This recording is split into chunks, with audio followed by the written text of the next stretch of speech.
A lot of times I'm driving, there's nothing to do, and I shuffle through the radio before I unglue. There's a lot of red on ways, it's traffic, I'm screwed, and I'm wired a bit different than a regular dude. It's not a bad thing, I embrace it, it's true. The radio don't stimulate brain chemistry fluid. The Buddha found nirvana and the Four Noble Truths. Through a meditative process, right action he proved. For me, I require the use of a tool, a detector, pin, pointer, shovel, and beach scoop. I'm meant to work the dirt with my history crew, but everywhere I look, my interest taboo. Most people choose Bieber over Tippecanoe. What does a detectorist listen to when the radio is full of bad music and news? I need an alternative for me to peruse. Beyond Sight and Sound gets fantastic reviews. A metal detecting show where my thought bubble brews. Thank you, Josh Kimmel, for inviting me to a detecting dork out with guests like yours truly.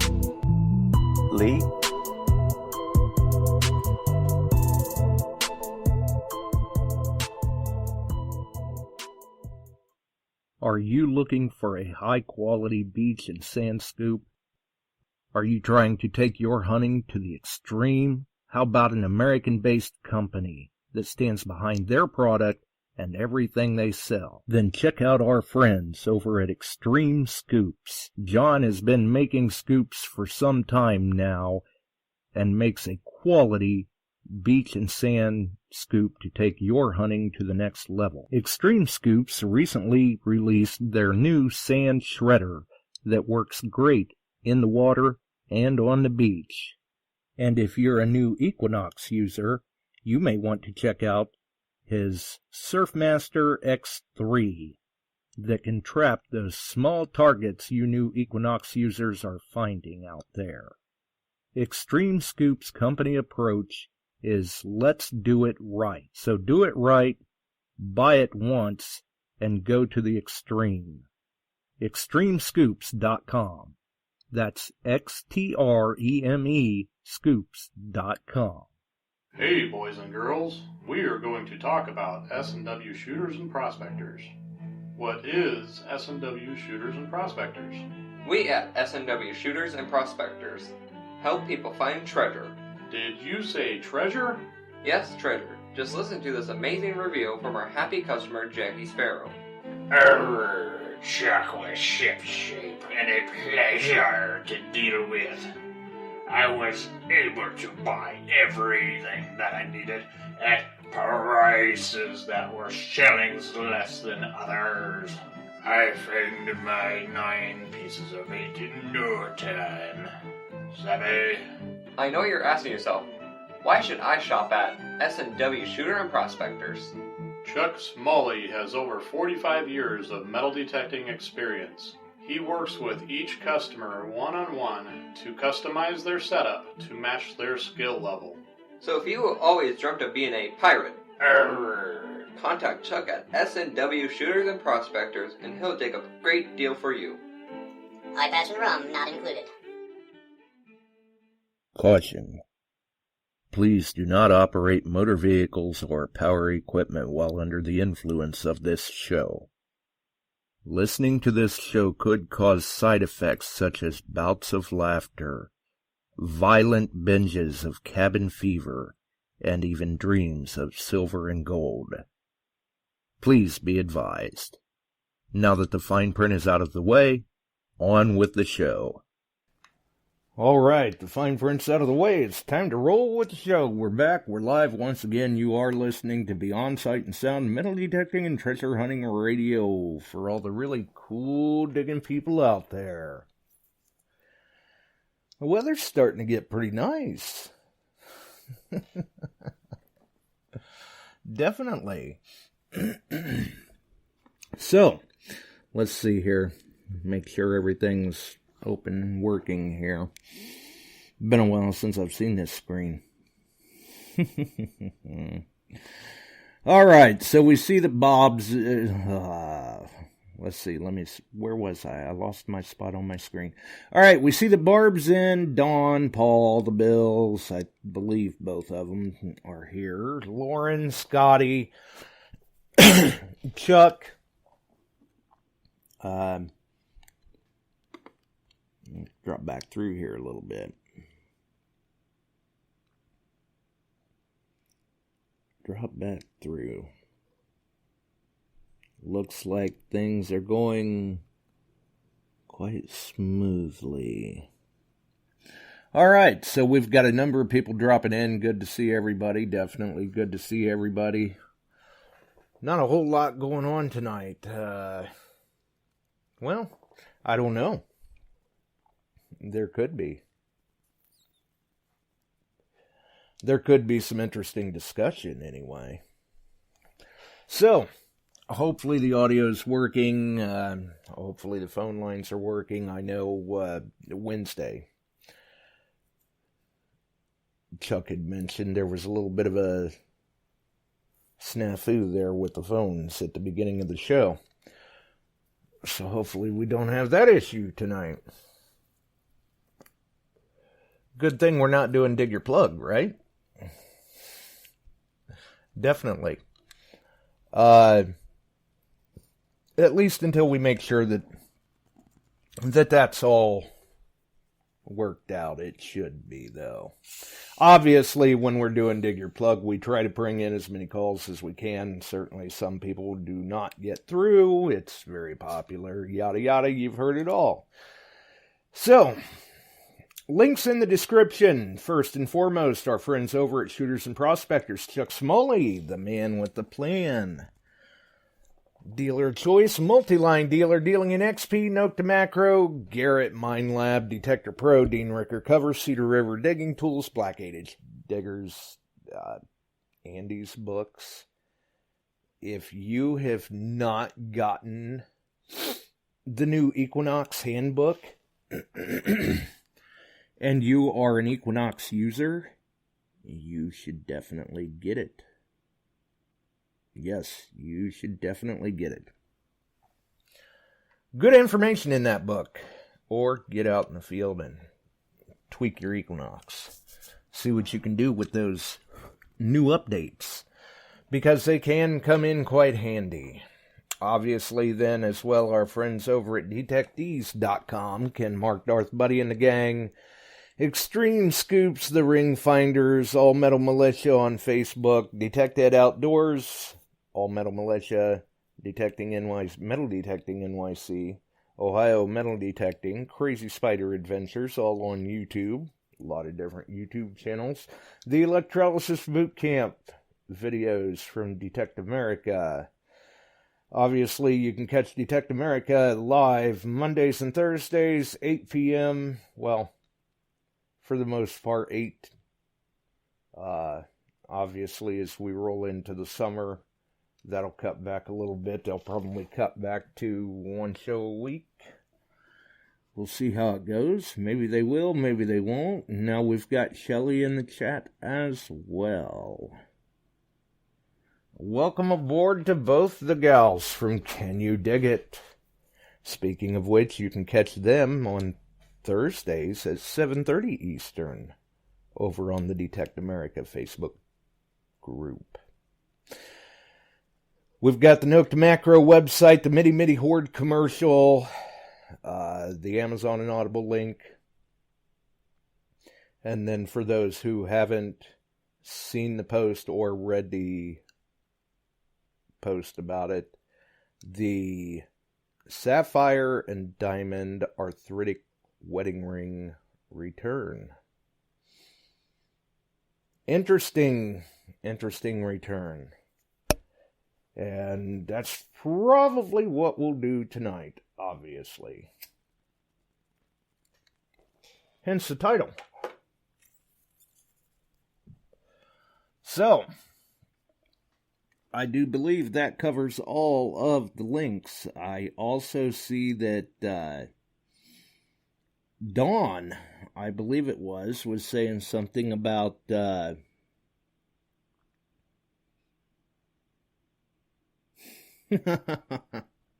Looks like Shelley got a little too much sun today, maybe. Dawn says that they had fun playing with all the crap that was sent. Not sure. And I made a post over in our group today, just joking around. Obviously, I know it's not crap, but it's the only thing I found yesterday. Welcome to Crazy Spider. John is in the house. We hope that he's recovering well. Obviously, he sounded a little rough when he called into the show Wednesday. He definitely sounded a little rough. Dawn says, more to come Thursday. Interesting. But yes, John did sound a little rough. We do hope that he's recuperating quite well, and who knows, hopefully by this point, maybe he's recovered quite nicely and he's not feeling quite as rough as he was. I don't know. Hard to say. Anyway, moving on. Wednesday, it was pretty much open lines, a little bit of discussion on the GPXs and other machines. And that was primarily in part due to the fact that obviously right now, in the time frame that we're in with things going on around here, we haven't been trying to schedule guests real heavy or anything due to the fact that I'm not sure at this point for a little while yet what nights I may or may not be able to be live. And Wednesday, I was kind of tied up with a phone call from a gentleman.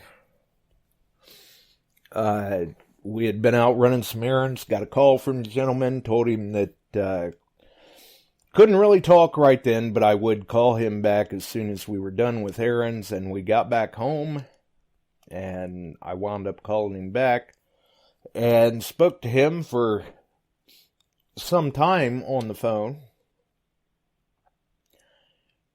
And actually, I guess you could say I had spoken to him long enough on the phone that I'm like, hey,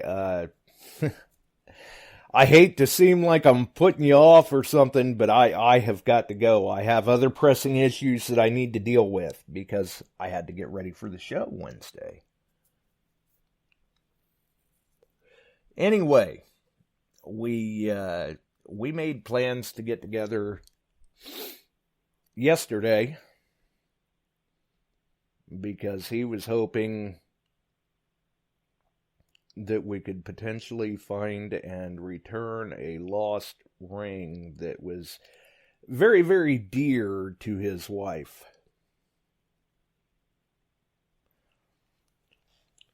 So the story I got was that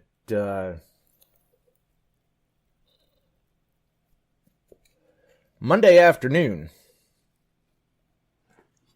his wife had been working in the garden and in the yard. It was nice weather. Nice weather that day. Let's see. I think we've got a caller in here. I think I did work in a caller. Go ahead, caller. No, keep going, Josh. I was gonna just be here applauding what you did. I see. Give you a round of applause. Keep going. I see. Well, then we'll talk about stuff. Yeah, there and this does bring up some topics of discussion. It really does, because for those that have seen the post or even read the blog about it, it's not the whole story.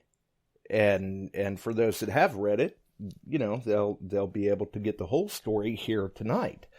But she had been working in her flower bed and around the yard Monday afternoon. She doesn't go far from the house. This is it's kind of a weekend getaway, you could say, because it is up here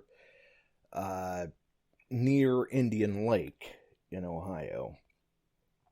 And she was trimming things in the flower bed and all of that, and after she had finished, she had looked down, took off her gloves, and looked down as she was fixing to walk in the house, and realized that her wedding ring was gone.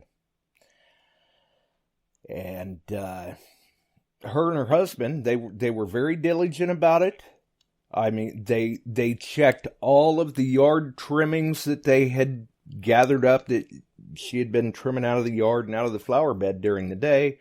Gathered all that up, spread it out on a tarp, looked through it, couldn't find anything. Looked all over in the mulch, couldn't find anything. Checked the trash before they took it back to their other home. Couldn't find anything. And then her husband decides it was either, I believe it was Tuesday or Wednesday. He thinks, well, it's a ring and it's metal.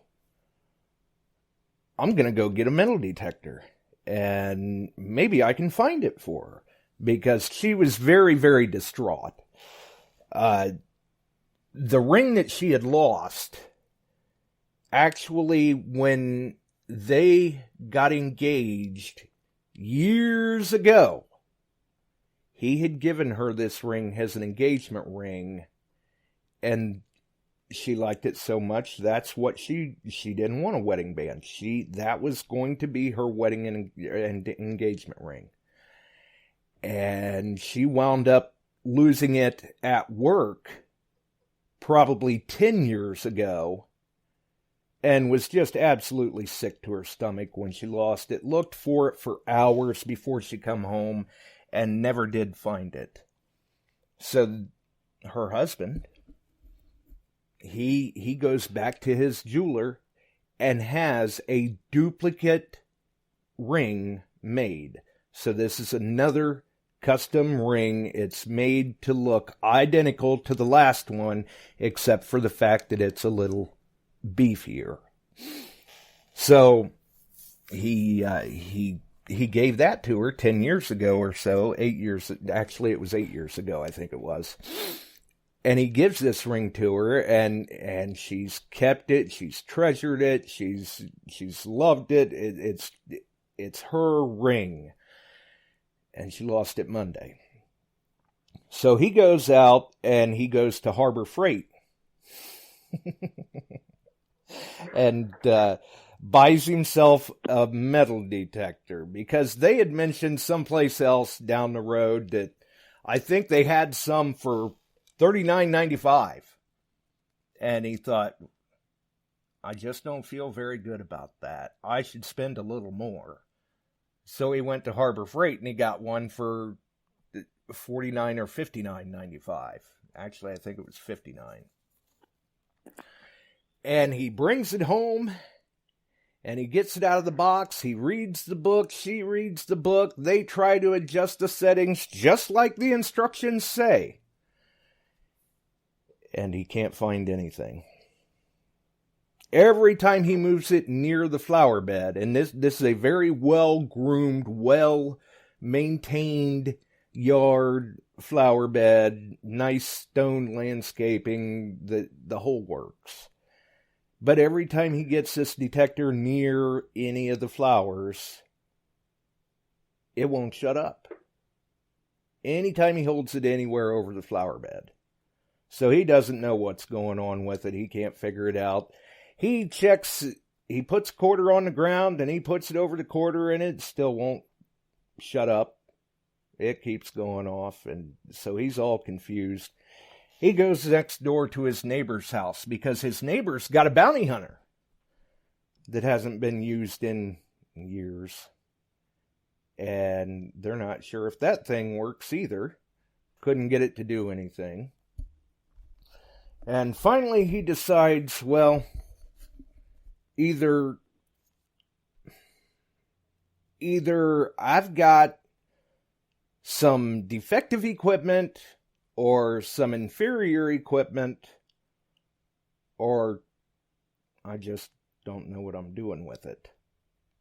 And this guy, I mean, bless his heart, he had a stroke a few years back, but he's very lucid, very with it, very easy to understand. I mean, he recovered nicely from the stroke.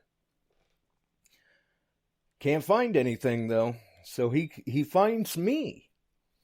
And he gives me a call, and he says, I got on the internet, and I'm Googling around about lost rings and things like that, and for whatever reason, I keep seeing articles about you pop up, and shows, and videos, and, newspaper entries, and Facebook pages, and the whole gamut. He said, and I figured, that's the guy I need. Because apparently, I don't know what I'm doing. So I'm going to call this guy, and I'm going to hope that this guy knows what he's doing. I told him, I said, well, okay. So he says, you find precious items for people. So, well, yeah, all right, we'll go with that. Every now and then I get lucky. And he said, okay. He says, well, my wife lost her wedding ring working out in the flower bed Monday. Okay, well, describe it to me. What is it? I said, I've got a lot of questions for you. I don't want to make that trip all that way, one direction, on what ifs. I want to know exactly what I'm looking for. I want to be fairly confident that it can be recovered before I even leave the house. And he tells me, he says, well, it's a 1-carat sapphire with diamond chips on each side of the ring down the side. I said, okay, well, that sounds like a nice ring. It sounds like your wife must be fairly distraught. And he said, well, I'll just put it to you this way. She hasn't exactly been in the best of moods all week. She's a little short-tempered. She's a little upset. We've tried everything to find this. We've been on our hands and knees. We've walked back and forth and looked. I bought a metal detector. I borrowed a metal detector. I can't find anything. I don't think either of them work. I don't know. Okay, well, is it gold? Is it white gold? He says, well, it's yellow gold. I said, okay. And he says, and I don't know if this is going to make a difference to you or not, but it's an arthritic band. And immediately I tell him, ooh, those are tough. Because if it fell to the ground and its clasp open, that could complicate some things. How does this work? And he told me, he said, well, I had the jeweler custom make it, and it's got a little, like, push-button catch on it that releases the clasp. I said, okay, so chances are good that's clasp open. And after asking him these questions, I told him, I said, all right. I said, I'm fairly confident. It hasn't went anywhere. It's going to be there. Do you have any underground wires, buried pipes, anything like that in and around this flower bed or where she was in the yard? He says, no, I don't. He says, we do have a central air unit and some metal skirting on one side of the house that she had been on, but she really wasn't there all that long. She spent the majority of her time in another area, and I'll send you a photo of it. Which he did. and I opted not to post that photo just in case there are geotags or anything like that attached to it, or just in case anyone could recognize the area, because it is a very nice area. It's very distinct. But I told him, I said, all right, I'll tell you what, I'll come on up Saturday, if that works for you. I mean, I hate to put this off, but we'll see what happens here, And he had told me, he says, well, I really hope that you're able to find it, because, I bought her the ring years ago when we got married. He said it cost me $4,000 then. And I replaced it 8 years ago, and the jeweler made it beefier, so there's more gold in it, and it cost me more than $4,000 that time. And I'm hoping that I don't have to do it again. I mean, I'm exercising all options here. I said, okay, fine.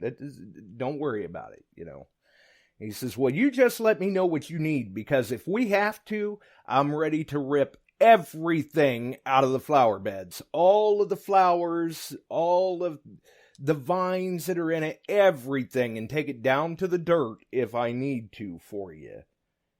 Will your detectors, will it detect things very deep? The plants won't mess with it, will it?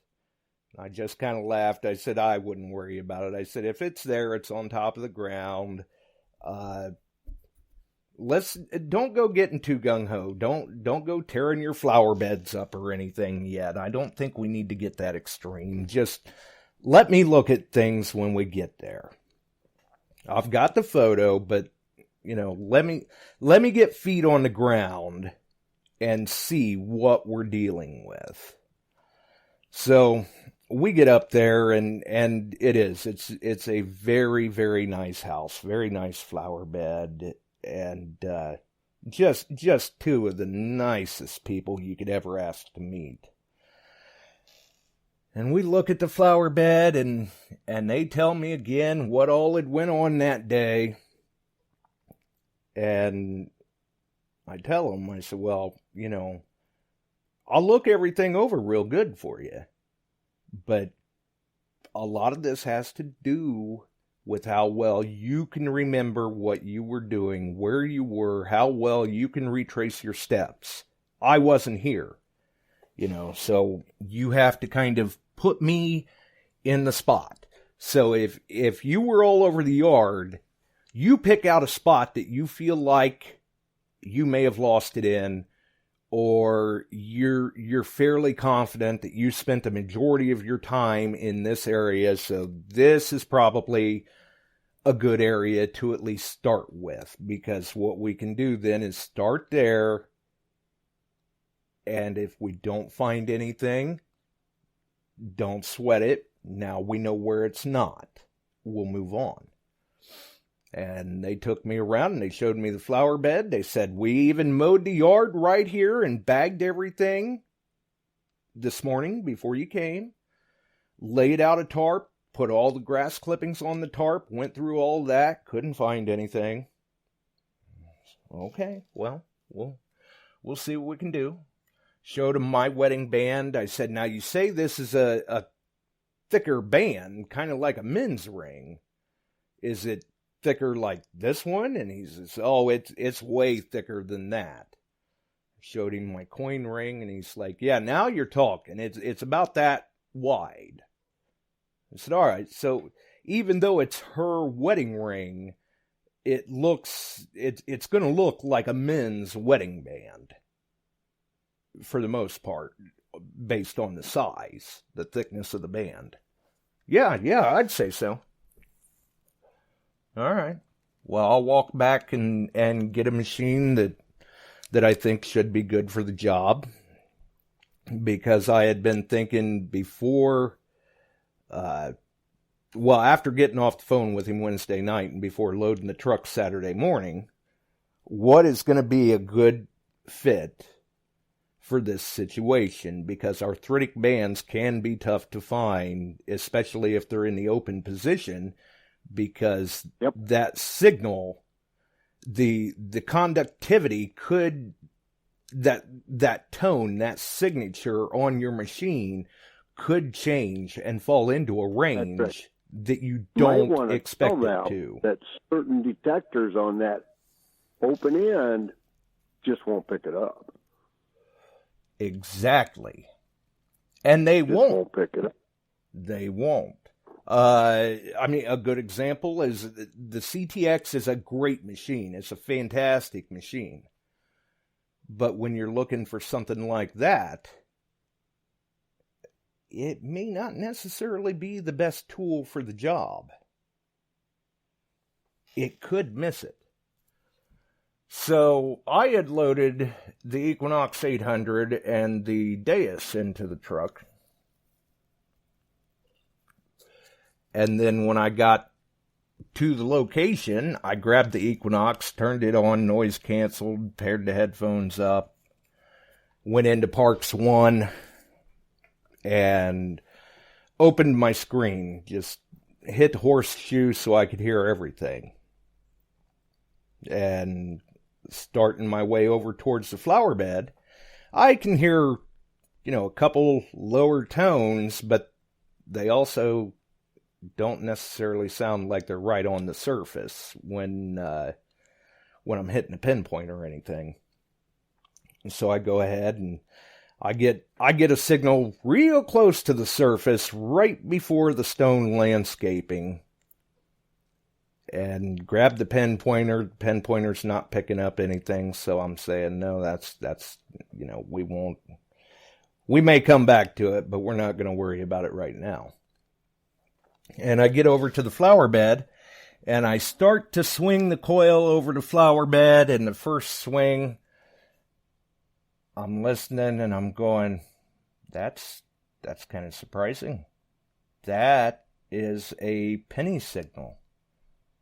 Because we're talking right there, 19, 20, 21, 20, 21, 22, right around there. But the point is, it was a very clear, repeatable, not scratchy or anything signal. Very solid. I mean, you wouldn't, if you're not digging penny signals or something, yeah, sure, you're going to ignore this. But when you're looking for a ring, you're not going to ignore this, especially when you know where gold bands can fall into. So I try to pinpoint. I can tell it's right there on the surface. I put the detector down. I grab my pinpointer, and as I'm doing this, because Tam's along with me, his wife had went in the house, and he wanted to kind of stay outdoors a little bit. Their son was out there.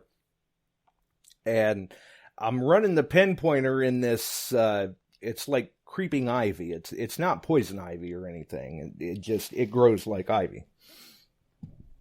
And I reach in under all of this ivy, and I ask him, I said, how long ago did you buy this ring for anyway? And he says, what, the replacement one? It was probably about 8 years ago. Oh, I see. Well, Tam's wondering what I'm doing, because she's like, you're supposed to be looking for a ring, not chit-chatting with him, dude. Find it. Meanwhile, she sees me kind of, stick my hand under my other arm and kind of flip it open at her, and she can see I've already got it. So, not even 3 minutes in, I know I've got this ring, because when I reached under the ivy, I could feel a band, or at least what I thought was a band, and at that point, I had a hold of the clasp, so it was clasp open.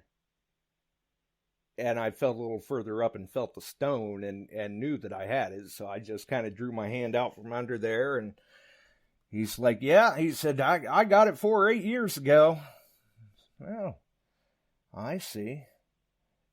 And I went ahead and kind of turned and looked at him. I said, but that sure is a beautiful ring, isn't it?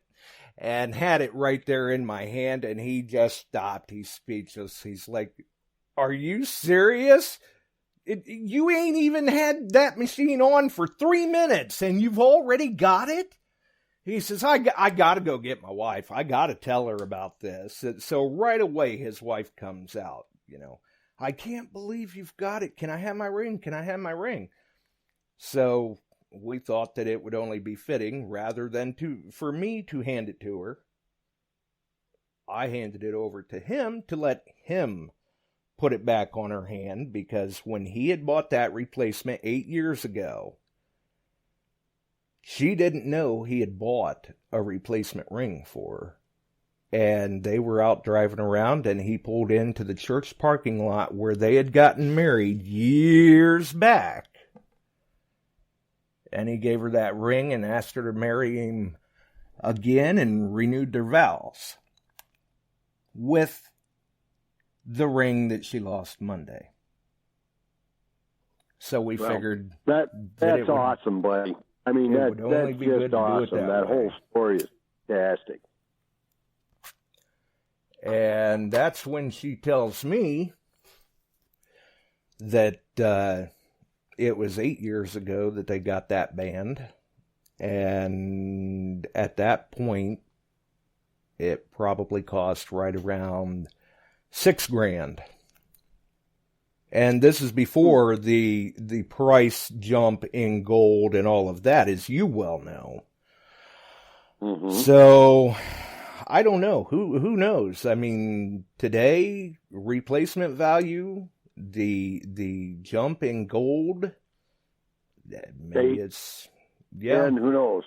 Yeah. I mean, so we're looking That's at, fantastic.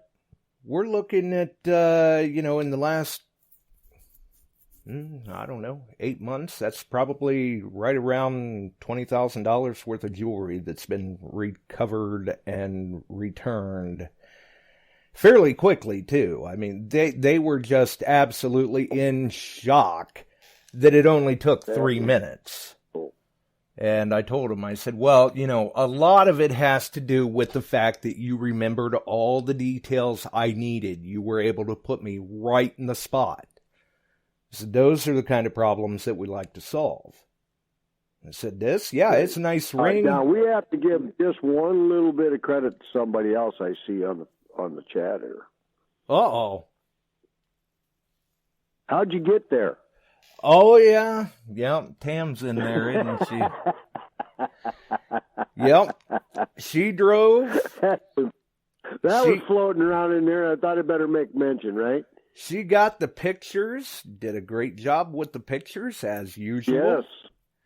Yes. Got some very good pictures. Actually, the picture for tonight's thumbnail, she did and added it and said, and this happened 3 minutes into the hunt. And then since we were around Indian Lake, she had wanted to stop at one of her favorite pizza joints, but she decided once we got up there, she didn't want to do that. She wanted to come back closer to home and stop at one of her favorite pizza joints. So she got... There you go. That was also mentioned she could have went and got pizza and just sat and watched. Yeah. Yeah, but she wouldn't have had much time to eat it. I mean, I don't think she was even there long enough to even decide what to do if she got bored. Now that center stone, that sapphire? Yeah. Yeah. That's a nice size sapphire. Yes, it is. And really, I didn't get the opportunity to look things over very close because it was not in my possession for very long at all, let me tell you. But I know he told me on the phone when I asked him what the carat of the band was so that I had a kind of an idea. Is it going to ring high? Is it going to ring low? Mm-hmm. I had asked him that, and he said, well, he says, I'm pretty sure that it's at least a 1 carat sapphire. I've got all the paperwork at home. I'd have to see, though. And I told him, I said, well, I'm not real concerned with that. I'm just trying to get an idea of where it rings up at, like what range I may be wanting to pay attention to. I said, I'm not going to leave any stone unturned. I'm going to pay attention to any target on the surface, but I'm trying to formulate a better idea of where this target that I'm looking for is going to ring up at in the scale of the machine. And we've got Barb on with us. How's it going, Barb? How come you get all the nice, easy ring finds and I get the psychotic women?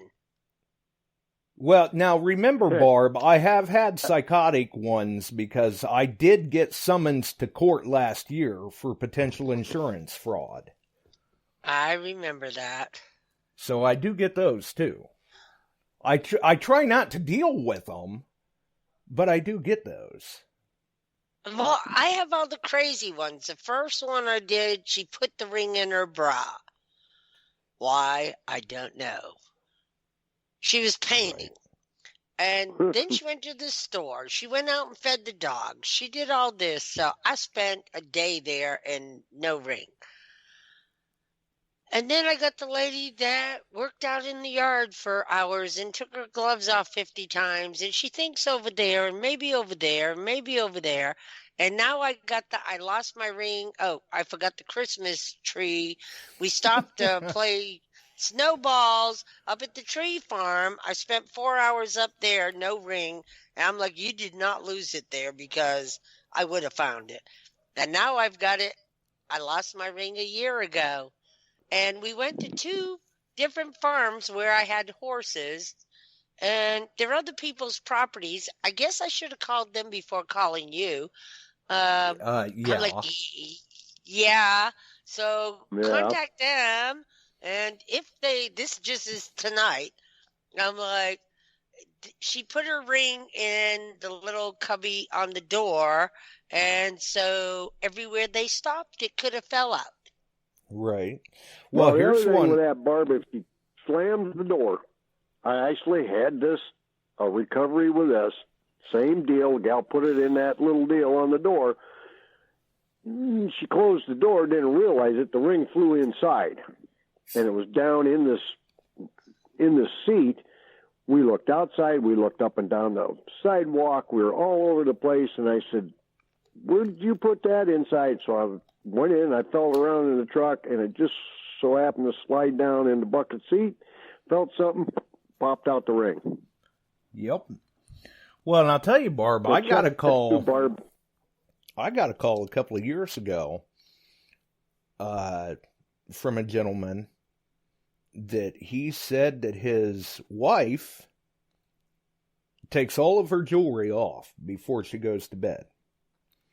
So she had her wedding band, her engagement band, her diamond earrings. Took them all off, laid them on the nightstand before she went to bed. Got up early the next morning because they were going to a photography seminar in Chicago. And on the way through our neck of the woods, they had left in a rush, so she just grabbed them off of the nightstand and stuck them in the back pocket of her shorts. Didn't put them on. And on their way through our neck of the woods, well, nature calls, and there's not necessarily any sort of rest area in that area, so they pull off along the side of the road. She gets out, she does her thing, she gets back in the car, and they're about an hour down the road when she realizes that now all she has in her pocket is one diamond earring. And when the guy called me, I said, "Wait a minute, I know right where you're at." I said, "The cops stopped and talked to you about 2 hours ago." And he's just like, "Yeah, how do you know that?" I said, "I heard about it on the scanner." He says, "Well, do you think you can help?" I said, "Well, I can come out and give it a shot." Well, that resulted in probably 1/10 of a mile of my Adopt a Highway project. That was a very heavily traveled highway, and after hours and covering 1/10 of a mile of the road, I told him, I said, "I'm sorry, but, this area through here, especially at 3:30 in the morning, one spot of the highway looks just like the next. That's right. So we never were able to find it. And luckily, it was an insured piece. But we were not able to find it, and it could be simply because one spot of the highway looks just like the next through there, and he may not have put me in the spot. It may have been down past the next overpass. I don't know. Yep. But at that point, what do you do? So obviously, like with yours, not all of them are successful. Hey, Barb, we all get called on goofy ones. I had a gal get a hold of me. She parked under the overpass on the bridge, similar to what Josh is doing, arguing with a boyfriend, and pitched his ring out the door, class ring. Oh. And they all took off, big fight going on, and then she asked me to go find it. And I said, where were you at? She took me there, and I looked. I said, were you exactly here? Which direction did you throw it, across or directly out your side? She said, I can't remember. Yeah. I looked. I went both sides and looked. She said, we were in such an argument, I just took the ring off and threw it. And that's why... That's another one that along the road. Yep. And that's why those that have done this sort of thing for a while, we ask an awful lot of questions before we even put a coil to the ground. And Mark Hoover said that. You got to ask the right questions. Pull them aside. Right. If you've got the wife, she lost it. The husband's telling you how she lost it, but he didn't know exactly where. You pull them apart and then talk to the wife. When's the last time you saw it on your hand? Do you take your rings off when you shower or wash your dishes or anything like that? Set them someplace. Exactly. Things like that. I had 2 of them found in the kitchen by the sink. Yep. Absolutely. Well, it happens. It was out where she was working in the yard. Well, like, I'm unemployed these days, so I'm like, sure. The first farm is probably 20 minutes from me. The other one's probably 30 to 45, only because that's a pretty big town. And so I want to go detecting. I don't care. I'm like, sure, I'll come out. So they're going to call the homeowners, the property owners. And I told them, I said, if they want to be there when I'm there, I have no problem, none at all. Whoever wants to be there, and they don't think they can be there. And I'm like, well, like I said, I just became unemployed. So if you want to be there, I'm good, There you go. But I figured a 100-year-old barn, you never know what you might find. That's right. Right. That's right. Now, and I even go as far as to... If you're still listening, Mark had brought something up earlier. I want to hear about this briefly, and it'll segue into what we've been talking about, Josh. And Barb, stay on. Mark, call in if you can. So he was saying something about the Garrett hunt, and he was just astounded by what they gave away. Oh, I seen the pictures. Oh yeah, they always give a lot of stuff away. I mean, tables and tables. He won so much stuff, it was sickening. I saw some pictures of what he won. Oh yeah, he did win an Apex, but he won quite a bit of stuff. He's pretty good at that, though. Yeah, I don't win nothing. I don't even win the things that I donate. I think at that one you might, Barb, because I would love to win. I couldn't. Next year, maybe I can get lined up to go on that.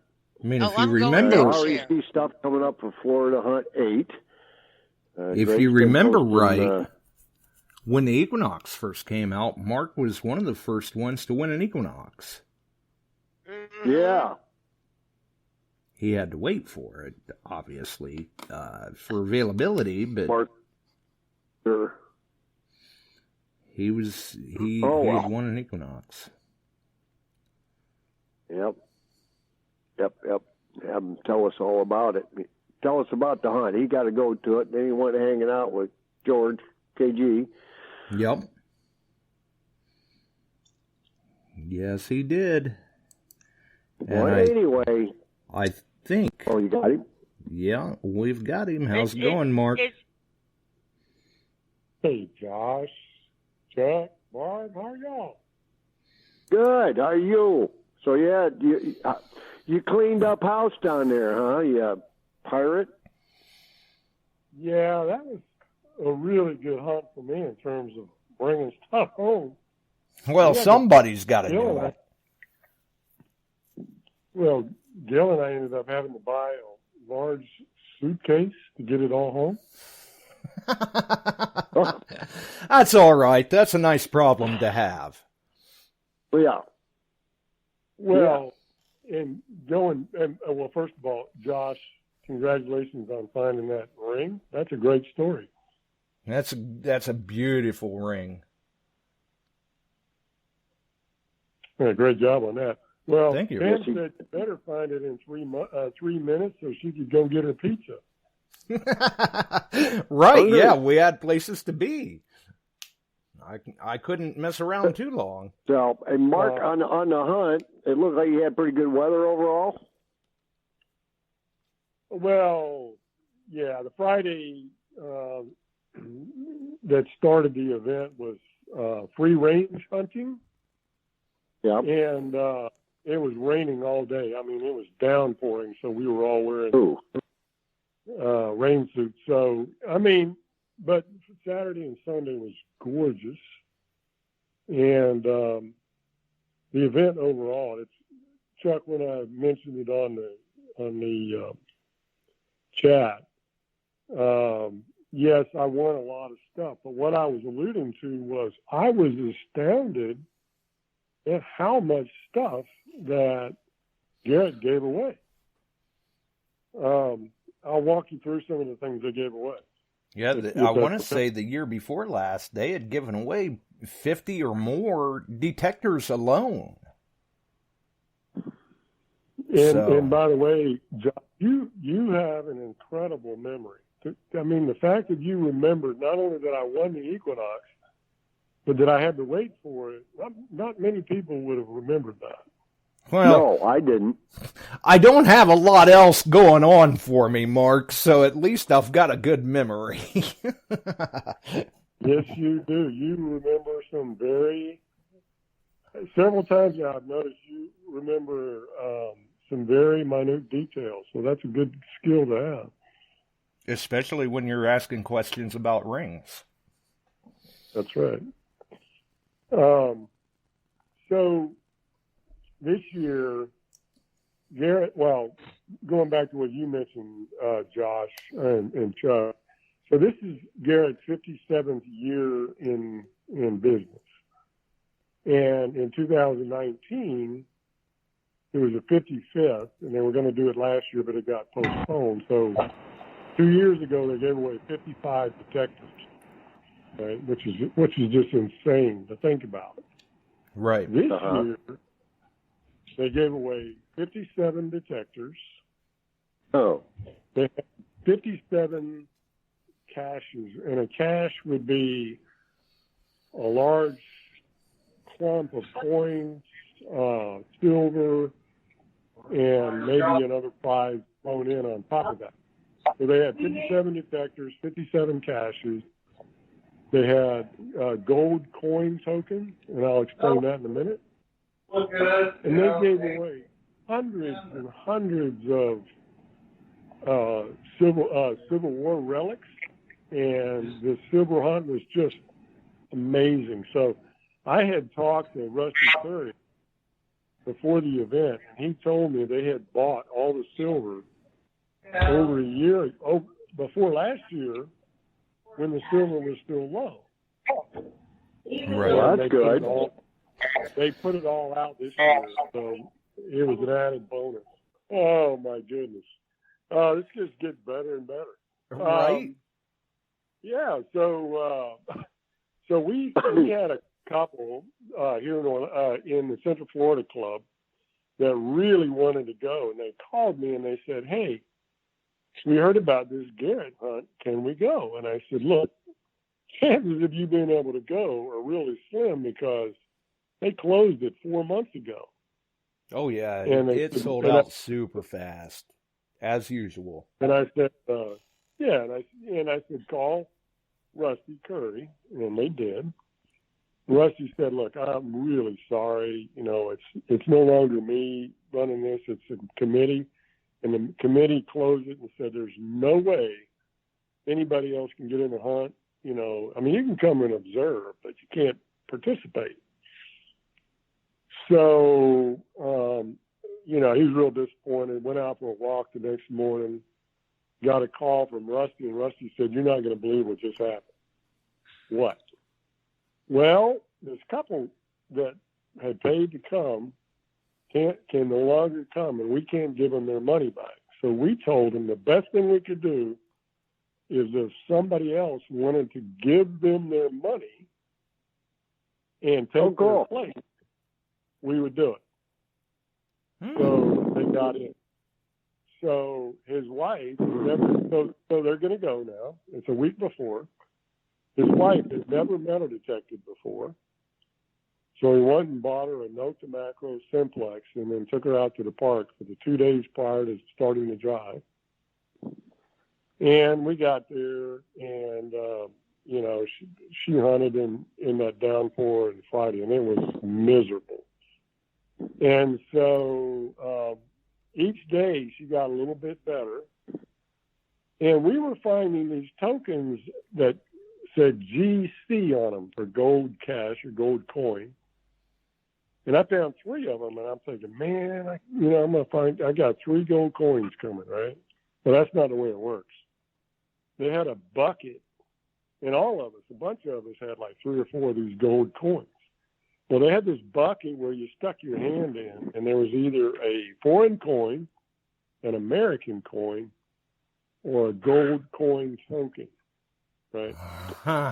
So, yeah, you know what's coming. So everybody started going up there, and so nobody got a gold coin. So I went up, 3 tokens. I got 2 foreign coins and a buffalo nickel. And so this woman who, brand new, first-time detectorist, got 1 token. She walks up. What does she pull out? A gold coin token. She was so excited. It was amazing. I mean, that she was is like awesome. Walking it. So the point of it is, of me telling you this story is, the way Garrett set it up was, you didn't have to be the best detectorist to get something really nice. You know, you could. And that's a very good way of doing it. Absolutely. I thought it was a great way. Yeah. And you know, Mark, I've been to a lot of hunts, a lot of different seated hunts, and I've been to hunts where people come in and that's all they do, and they're good at it. I mean, they're fast. And the ones that just come as a casual hunter, occasionally, you know, and we had Indiana Dunes that time up there, and a gentleman brought his son up. They had a borrowed detector, and he had put the son out there, and the kid's maybe 8 years old. These people are flying around him. They cleaned that site out so fast, he found 2 coins and 1 token. And the 1 token was good for the brand new CTX 3030. Oh my gosh! 2014. So there's some. Yes, it was. You remember that, Josh? That's right. And I mean, all these people that go like heck. That's the way you kind of like to see it happen. Right. Well, yeah. And here's another interesting thing that they did. So they did like a Texas Hold'em where during the free range hunt. Now you can find, this is in Canton, Texas, and it was on a massive property that was, you know, for flea markets. And some of the flea markets would draw 100,000, I mean, literally 100,000 people. I mean, this is like acres and acres and acres. And they had a free range, and so you could find old coins, you could find jewelry. I mean, it's all natural, right? But they also they put out thousands of tokens, and all the tokens had ace, king, queen, jack, 10, or they had numbers on. And the number, and so what you were trying to do is you were trying to make a straight, like an ace, king, jack, 10, 4 of a kind, full house, and you would make these different hands, and then you would go and you would turn them in for prizes. And so what was really fun to watch is people that might have struggled. Let's say somebody, well, I got an ace, king, and a 10, or I didn't get any tokens. We would all get together and would say, okay, who's got a king, who's got a jack, and let's put a hand for it together for this person and just give it to them, and then let them go up and claim a prize. So everybody was either winning or they were helping somebody else win prizes by giving them tokens. Nice. So it was a lot of fun. The night hunt was just crazy. I heard Jeff Lubert call my name in the middle of the night hunt. I couldn't see anything, literally. Couldn't see anything except everybody. What was really interesting was everybody was using wireless headphones, and all you could see was a flashing light like a little lightning bug floating around, with everybody's wireless headphones. That's all you could see. And I heard Jeff Lubert call my name, and I knew it was him, and I said, yeah, I'm over here. And I was bending down trying to dig a coin or pick up a coin. And the next thing I know, he picked up my detector and walked away. Who took that from you? Jeff Lubert. Jeff Lubert. I know Jeff. From Denver, Colorado. Yep. I know him very well. So he was That's good. But we had a great time.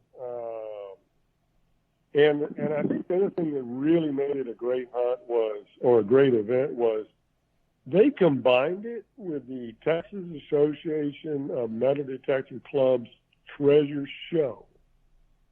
So all of the clubs came together, and they each put together a booth where they put out displays, and they had each club had their own raffle, and they had some incredible items that were raffled away, like a pair of authentic dueling pistols, Civil War swords, rifles, all kinds of stuff was raffled off. So in between hunting, during the competition hunts, in between the free range hunts, and especially when it was raining really hard, everybody walked around the show. You had something to do and see all of these different booths and talk to people. Oh, that's fun. Yeah, so all in all, when I combined all the things together, and they had a treasure hunters banquet on Friday night. When you put it all together and all the different things that were going on, and just the incredible amount of stuff that Garrett was giving away, it was a great event. I mean, I don't know how to say it. It was just a really good event. I mean, besides winning the detector, which I was really delighted to do, it was just a lot of fun. Well, that's cool. That's a neat setup. I know they worked very hard at it. They've improved it each time. And unfortunately, several times I was going to go and things had come up. I couldn't. I want to go. Maybe next year I can make it down there. I want to check it out too. Yeah, you should do that. I tell everybody, this was only my second year. I missed the first two, but it was definitely got better. And a couple of things they announced just for everybody on this call or this show. Ron Garrett did announce that they are going to do it again next year, which is great. Everybody was excited about that. Also, a lot of people wanted to know what they were going to do with their acquisition of White's metal detectors. Yeah. And the one thing that they announced was they were definitely going to re-release the White's 24K gold machine under the Garrett label. Nice. Now, beyond that, I'm not sure what they're going to do with White's. They are doing service for them.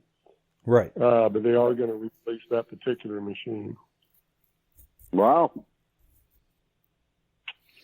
That'll be That's interesting cool. to see. You know, there's a lot of people that are so anxiously awaiting to hear if they're resurrecting any of the White's detectors or improving upon them and bringing them back out. I get a lot of questions and I can't answer.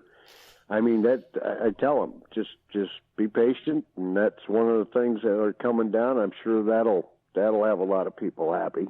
Right. All we can do is wait and see what times may bring.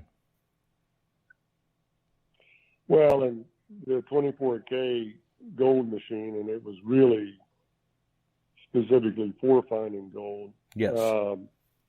Was one of the last machines, or the last machine they actually released before they ceased operations. That's right. So it's nice to see that they are going to go ahead and re-release it under the Garrett's label. Yeah, and from what I've seen of it, and from what I've seen of it in the field, it was a good working machine. And I heard that too. I heard it from some people that had actually tested it prior to release and used it after, and they said it's a really good gold machine. So yeah, that's great. And I have no time on them. I'm not knowledgeable about them. I heard some good things, and that was it. Right. Yeah. Hey, so the other thing that we did, and I don't want to take up all of your time on your show, Josh, but we were fortunate enough to be able to go up to Kansas and visit KG and his family, and KG took us out bottle digging for a day. And my wife loves bottle digging, and so we were able to do that together and brought home a really nice assortment of bottles and jars. Nice. Yep. That sounds great too. And yeah, he loves the bottle dig. Right. I'm sorry, say that again? KG, he loves to bottle dig. Oh, yeah. And he's got a place that, I would have thought that, okay, well, after you dig it for a few weeks, then, then it's done. But when he took us, he said, now, look back as far as you can see. And I said, yeah. And he goes, that's all a dump where you can find bottles. I mean, we're talking about acres. And you could go there for the next 100 years and still not get them all. So, wow. Very nice. Chuck, maybe if you come down, maybe you could go bottle digging sometime. Oh, that would be fun. I've done that. The last time that I went bottle digging, a friend of mine and I had found a spot. We went and we were probing it, and it's along the Mississippi River, and there were a lot of ravines that became old bottle dumps. So you check these near these farm sites, and we found this one, and we were digging some pretty neat stuff, and then Lonnie was digging, and he got an end of a box that came up, and I was sitting there, he handed it to me, and I was cleaning it off, and then some more stuff come out, and we were working around it. We didn't know what it was to until I cleaned the end of it and realized it was a case that had dynamite in it. Ooh. Oh, my gosh. And then we were finding remnants of dynamite, so we just covered it back up and moved away. Right, back away slowly. Yeah, that'd be the right thing to do, right? And he looked at me and he said, I would have never thought. And I said, well, we notified the landowner. Actually, it was so rotted out, there was nothing left, fortunately, to speak of, but it an unsettling situation when you're running a probe. Well, yeah. Not to mention the fact that if you found remnants of some, granted, that may have been all deteriorated, but could there be more that's not? And I did go on another one on an old privy, and we got some stuff, but it wasn't a lot. It's been a while since I've dug bottles. Now, Right. I noticed Lauren was mentioning in the chat that, she collects the shards. Now, what's interesting about bottle digging, and I'm not an expert, is I would say probably 1 out of 10 bottles that you pull out are unbroken. The rest are either cracked or broken, or you're pulling out parts of it. Yeah. But I think what you could do is you could, if you collect some of the colored glass, which there's lots of, you can tumble that, and make it like, what do they call it, sea glass. Yeah. And then you could use that to, like what Barb does, make artwork out of that. So, you can collect the shards too, or the pieces of it, and do some things with that.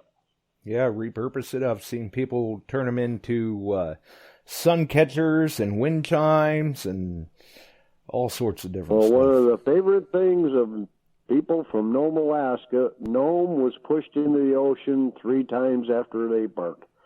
And there is bottle glass washing up all the time, and they love that. They do just what you're saying. They turn it into jewelry, things like Barb makes, just different stuff. People walk that beach, but it's green and white. But what they really like to find is the blue, and occasionally you'll get that ruby red glass, and that is like, to them, a gold nugget. Oh, yeah. And I've got a couple bags of glass I brought home to Jill, and beach glass. But fresh shards, I don't know, Barb melts them and uses them, especially the colored, I think. Well, I think all of them. But you can tumble those, Chuck, and you can make them like sea glass, because the sea glass, that form is, it's the rubbing on the sand, and you can just tumble that glass and do essentially the same thing. Right, because it's been in nature's rock tumbler. Right. Now, for me, one of the things that I kind of like is, well, let me back up a second. So what's really neat about bottle digging is, when you pull out a bottle and it's broken or it's cracked, you can't tell that when you first see it, right? You see a part of it and you slide it out, and, oh man, it's broken. Well, when you pull one out and it's a really cool looking bottle and it's embossed, and then you kind of start, digging around it and you slide it out, and then you pull it out and it's complete with no cracks, that's one of the greatest feelings of digging out there, is to actually find one that's not broken. Exactly. Because it's so hard to find them, in whole. Now, what I like is finding bottles that are partially melted but not cracked. So you can tell that, there was a very hot fire or whatever, and, the bottle had melted, but it never cracked or broke. So I got one of those this time, and I kind of like specializing in those now. Nice. Sweet. Add some diversity to the collection. Right. Yeah, certainly. And in a lot of these places, like when I was digging in the old gold mining ghost town in Idaho, the entire town burned to the ground in 1930. And when we were walking around, all of the glass, a lot of it on the ground, was broken or melted. So to find anything that was complete would be very difficult. Very difficult. If you find one, so finding one that's melted but not broken is kind of cool. Well, yeah, absolutely. And I mean, you're never going to find two identical that way. No, No, and yeah, so that's what I kind of like, and like I said, I just got one this time. But anyway, so for us being able to go to the Garrett hunt and then getting the added bonus of going out and fishing and bottle dump digging with KG and just hanging out with his family, that was just a lot of fun too. So we really enjoyed that. And, KG is a great guy to be with and hang out with, and so is Ring. And I've had a lot of fun with those two characters, as you have, Mark. They're characters. Now, Chuck, you know what I'm about to say is true. There's a couple of things that you have to warn people about the KJ and Ring. Number one is never leave your phone unattended. Unattended, exactly. Nope. They stole mine. I still got a bunch of pictures on there. One of these days, I'm going to get something back out of them somehow. Well, he got my phone and I got his phone. So we actually found his phone unattended. So Gary Pinto and I took some photos. But the other thing is you never leave them unattended in your house. No. Because you don't know what they're going to. I'm not sure it's a good idea to leave them unattended anywhere. Well, that's true too. But no, they're an absolute blast. Now, we are going to do something really interesting in June. KG and Ringy are coming back to Florida, and we are going to do a diving trip, and we're going to look for megalodon teeth. Nice. That's going to be a good time. Did you happen to just see, and I don't know who posted it up, I caught it, they brought a cypress tree up, a big one, and out of the swamp, they're using that old cypress, and in the hollow of that cypress tree was one of the biggest megalodon teeth sitting there. It came up with the tree. They brought it up, and, they're using that wood. They dry it, and here is this beautiful, guy's got it in his hand. I mean, it's the size of one of those old 16-inch softballs, just laying down in that, Mark.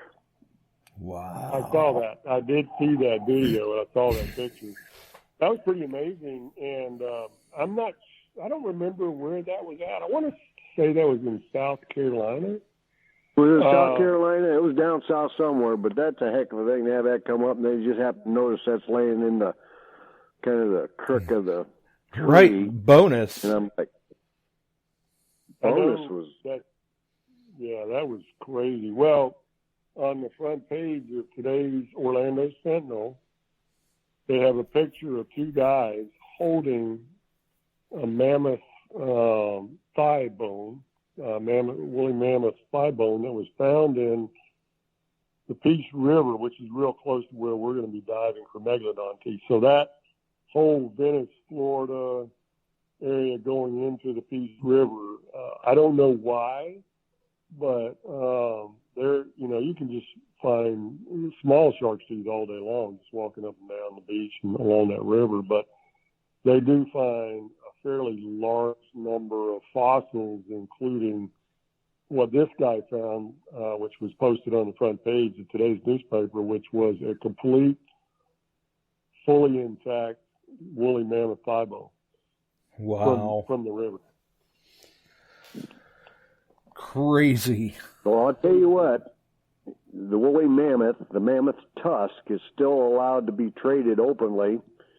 It just has to be proven what it is, because the Mammals Act and things like that. But up in Alaska, where they go along the banks of the washes along the rivers, and occasionally a couple of tusks come out, and they bring phenomenal money. Yeah, I ivory. I know a guy that has a full mammoth jawbone with the two tusks. One of them was broken, and he's actually restoring it. Now, what a lot of people don't know, and I shared this on another show one time, was in Florida, you can get a fossil license for $5 a year. And I heard that. Yeah, you can hunt for fossils until you're, for as long. It beat me to my question because somebody said some of these areas you must have your fossil permit. Right. Is that Well, correct? in Florida, you have to have a fossil permit for anything except shark's teeth. Shark's teeth are exempt. So if you go in a river and you pull out a shark's teeth, there's no permit required. If you pull out a fossil, in order to keep it, you need to have a fossil license. And like I said, it's only $5 a year. And the only requirement is at the end of the year, you have to fill out a report and submit everything that you found and then resubmit another $5 for the next year. Looks like Bill Marsh just posted the link for the Orlando Sentinel story that I was talking about. So if anybody wants to go look at that. So, yeah, you can get that fossil license, but because shark's teeth are exempt, a lot of people will just go down there and just pull out shark's teeth. Now, what's crazy about all of this is all the laws are different. So let's say you're in the river and you pull out a silver dime. Technically, that's illegal because you're not allowed to take out anything in the river that's older than 50 years old unless it's a fossil with a fossil license, right? You really don't want to take out anything that's Native American origin unless it's on private land, because if you were in that's a big no-no. Right, that's a felony offense. So best just to leave it alone. Absolutely. Wow. And that's getting prevalent all over. Yeah. Right. Wyoming's getting real strict. Wisconsin is. Florida is. California. And others on that. So you really need to be, on private land, or you really need to know the laws really well in order to keep yourself out of trouble. Yeah, absolutely. You've got to, and sometimes one of the best ways to do that is to find local, like if you're traveling like that, find locals in the area that they know what's going on. And, you should still do your own research, but at least that helps alleviate a little bit of it because you can rely on their knowledge and experience. Right, right. Hey, Josh, before I forget, can I tell you all about another hunt that's coming up? Sure. Yeah, tell us. So there's two hunts that I'm aware of in October, and I think a lot of people know about the one up in Chazy, New York, called Dig Stock. Yeah. And that's Peter Sorrell and team, and that's at the end of October. No, I'm sorry, that's the beginning of October. That's like the first weekend of October. And I went to the one 2 years ago, and it was pretty good. And I think it's getting a lot better. I think they've organized it a lot better. So I know a few people that are going to go there. But I recently found out about a hunt in Murfreesboro, Arkansas. That's going to be the third weekend in October. And it's being put on by, I think it's called Arkansas History Unearthed, and Kahota Native American Tribe are putting this on. Now, I had somebody contact me and said, man, this thing, the one they just had was unbelievable. And I said, the number of prizes they gave away was incredible. So I started looking into it. They're giving away 10, let me back up a second. They're going to have 10 tokens that are $1,000 tokens. Ooh. And they're going to have 20 tokens that are $100 tokens. And they're giving away hundreds of other prizes, and I don't know what they all are. But these guys that were talking about it just said the one they just had was just amazing. And so I looked it up, talked to a lot of people, and I went ahead and signed up. We're going to make a little vacation out of it.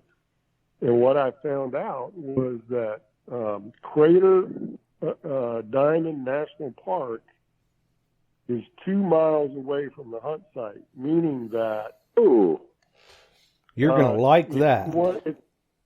It's a state park that it's the only one in America where you can pay a fee. It's a pay dig diamond look site. for raw diamonds. Right, yeah, look for raw And diamonds. they find them. Yes, they do. And they find quite the variety, too.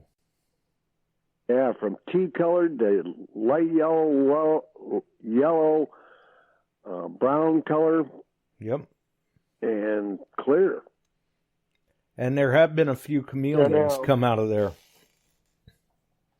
Yeah, so the way we're looking at it is, I was told there's a lot of antique stores. Gail loves antiques, so we're going to, we're going to make a little 3 or 4 day vacation out of it, 2 days of, metal detecting. And it's free range. Again, it's free range and seeded. And then do some diamond hunting and then do some antiquing along the way. Now, Barb asked what hunt is this? It's called Treasure Fest 3. Bill Marsh just posted a link into the chat with the event, and that's where you can click on it and sign up. But we're definitely going to go, and it's the third weekend of March. Huh. Third weekend of March? I'm sorry. Let me back up a second. Third weekend of October. October. Okay, because I thought you said that the first time. Well, okay, we'll recheck. I don't know why. I was thinking of another hunt that's coming up next year, but no, this one is third week of October. Third weekend of October.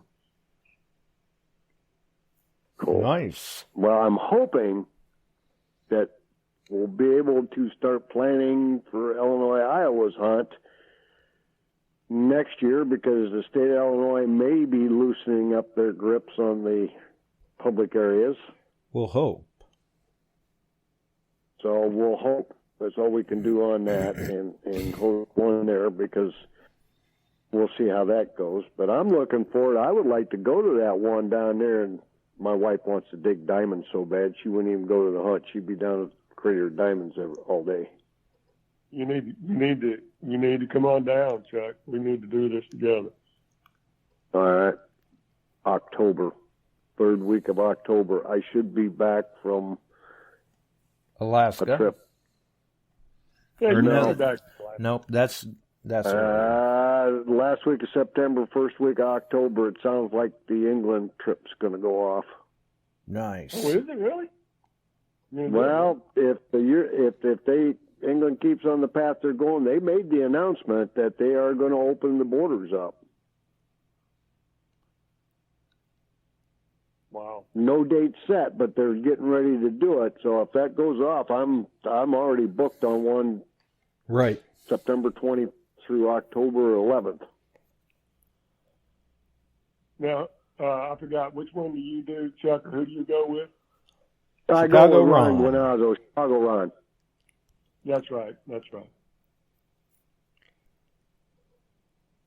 So it sounds like it's gonna be a go, which I would love. I enjoy hunting over there too, but that one down, Jill would be all over that, going down and being able to go after diamonds. And it should be pretty decent weather down there, third week of October down Murfreesboro area. That might be still pretty decent. Yeah, it should be decent. Should be a little cooler, and should be nice. So, anyway, I just wanted to share that with y'all. I had not intended to call in, but I did want to kind of give Garrett their due, because they just put on such a great event. Oh, that was a good Yes, report. they do. You threw that out there, and I thought, well, that's cool. Yes, it Give is. people some things to think about. Maybe get signed up and go to these things. They got to sign up early, though, because Garrett closes pretty quick. They sell out pretty fast. Yeah. They do, and as soon as we find out when they start, I imagine they'll probably start the sign-ups for next year, probably in around the October, November time frame. So if anybody's listening is interested, you should be looking for the Garrett hunt, around the October, November, and it'll be it. One of the things that I found out was the reason they do it as close to April 1st as possible was it's Charles Garrett Memorial Hunt. And Charles Garrett was born on April 1st, which I did not know. And so they try to hold it as close to April 1st every year as they can. Cool. Mm-hmm. Anyway. All right. Well, cool. Hey, thanks for letting me call in. I guess I'll drop out of here. Josh, I'm good call, Mark. Thank you. Well, thank you, Chuck, and Josh. Great job on that ring find. That was a great story. Thank you again for sharing that. Yeah, we do all right every now and then. You did real good. Well, I did tell them we would give it the old college try. We'd do our best for them, but we only had to do our best for about 3 minutes. So that was nice. Those are the problems we like to solve. Yeah. I'm reading Ohio Relic Hunter was talking about when they canceled my trip, Auschwitz and then he got torqued, and that's where I was using the Celtic torque to stir my drinks. Right. Your swizzle stick. Yeah. Well, speaking of digs, we're gonna be firing up the dig your plug here, not too distant future, aren't we? Yeah, probably. Yeah, are we going to add something to that? Well, yeah, we are. I don't know though. Well, I talked to John and Barb. I still have to talk to Mike about what you and I talked about, working with our groups out there a little bit. Right. I tried to get a hold of Mike tonight to kind of start filling him in a little bit, but I was unable to reach him at that point. So. Yeah, I see he's on here finally tonight. He must have slept in. Right. Yeah. So I still got to get a hold of him at some. On there at the asylum. I still got to get a hold of him at some point to get him on the page and everything too before we say too awful much about it. Yeah, and I talked with John a little bit, but John was still talking kind of rough, so we didn't make much headway. But Barb the Dirt Pirate is good with it, so we got to get Mike and John totally on board with this stuff, and then we're going to be announcing some neat digs to have. Right. Yep. Just got to get everybody on the same page before we say much. It's not going to be a diamond and sapphire ring at all. You did that already. Well, every now and then we get lucky. Everybody. I just, I just try to get done what I can. I've only been out now twice this year, and I still can't say that I've done any recreational hunting because I've been out to locate. We went a few weeks ago to locate someone's buried power line so that they didn't hit it with a post hole digger. And then went out yesterday to try and locate this ring because a ring like that you're not going to want to leave laying around too long. So that's been it for me. I still no coins in my pouch or anything like that, but hey, I've got some great stories and good photos thanks to Tam. And unfortunately, where I've been hunting, Josh, they planted it, so that area is closed off, so I'll have to get out and do some other spots. But I was doing rather well in that field. Yes, you were. You were doing very well. Not everything got shown. I got some pretty good stuff out of that. Right. Well, and, it's unfortunate that it's been planted now, but you do have the consolation of knowing that eventually those crops come off. That's right. So, other than that, well, I'm going to get out of here, and we've had quite the evening. Yes, we have. And some... You got to do some editing, right? Yes, I do. Yep. Because if I don't, I either need to make some changes to the labeling that I have on the episode, or I have to make some editing, or I have the potential of losing distribution. Yep. And we don't want that. Nope. We gotta be careful. So anyway, everybody have a great night. Get out and find something. Be safe out there. And we'll let you in on upcoming digs. That's right. They're going to have to stay tuned. That's right. And they're going to have to be looking elsewhere than other than here, too. So, all right, my good friend. Thank you. Good call in, Mark. Thanks for all the info. Great information. Yes. Night all. Thanks for the call, Chuck. Thank you.